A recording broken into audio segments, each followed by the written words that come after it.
Institute presents Why Will Turkey Participate in the Shanghai Cooperation Organization Summit? Written by Mustafa Enes Esen. On his way back from Russia to Turkey on August 5th, Erdogan announced that Russian President Putin personally invited him to the Shanghai Cooperation Organization (SCO) summit, which will be held in Uzbekistan in September.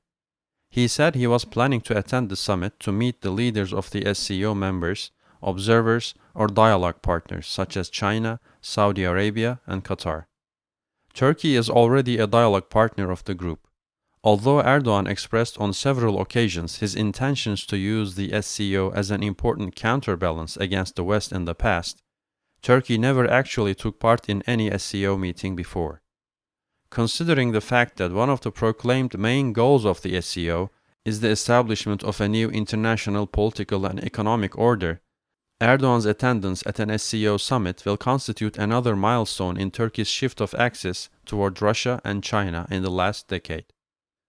On the other hand, Turkey, along with Egypt and Saudi Arabia, is also reportedly preparing to apply for membership in the BRICS group, composed of Russia, China, Brazil, India, and South Africa, in 2023, according to the president of the BRICS International Forum, Purnima Anand. One of the common features of these three countries in the last years is that they are deepening their ties with China and Russia since they go through a difficult period with the West. Although Turkish officials did not make an official comment about Turkey's application for membership in the BRICS next year, Erdogan called on the leaders of the BRICS members to let Turkey join the group when he attended the 10th BRICS summit held in South Africa in 2018. It is hard to argue that the SCO is a club with which any country would nowadays want to be associated, especially during the ongoing war in Ukraine. The SCO is a loose security and economic bloc led by non-democratic Russia and China.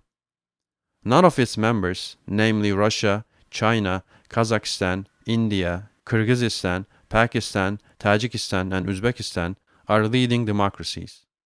The upcoming new members of the organization are not democracies either. The SCO has approved Iran's application for membership, and Iran is waiting for the completion of the formalities to become the group's 9th member, while Belarus's recent application to the organization is under consideration. Iran and Belarus are well-known dictatorships and chastised by democratic countries for their poor human rights records. Turkey's interest in the SCO will definitely raise further questions about Turkey's place in the democratic world. Nevertheless, it will not be a surprise if Erdogan calls on the SCO leaders to let Turkey join the club in the upcoming meeting in Uzbekistan, given the experience. However, he will probably not push hard for the membership. A reason for Erdogan's deepened relationship with Russia-led organizations is to extract more concessions from the Western countries. Due to Turkey's perceived geostrategic importance for the containment of Russia, the latest example is the war in Ukraine, Erdogan deliberates that the Western countries would not afford to lose Turkey's support and thus would offer him lucrative deals when threatened with Turkey's shift of axis. Some Western analysts are indeed advocating offering Turkey more chances to lure it into the Western camp, while many Western leaders lost confidence in Ankara. This lack of trust negatively affects Turkey's interactions with the Western countries and hampers its maneuverability between these two axes.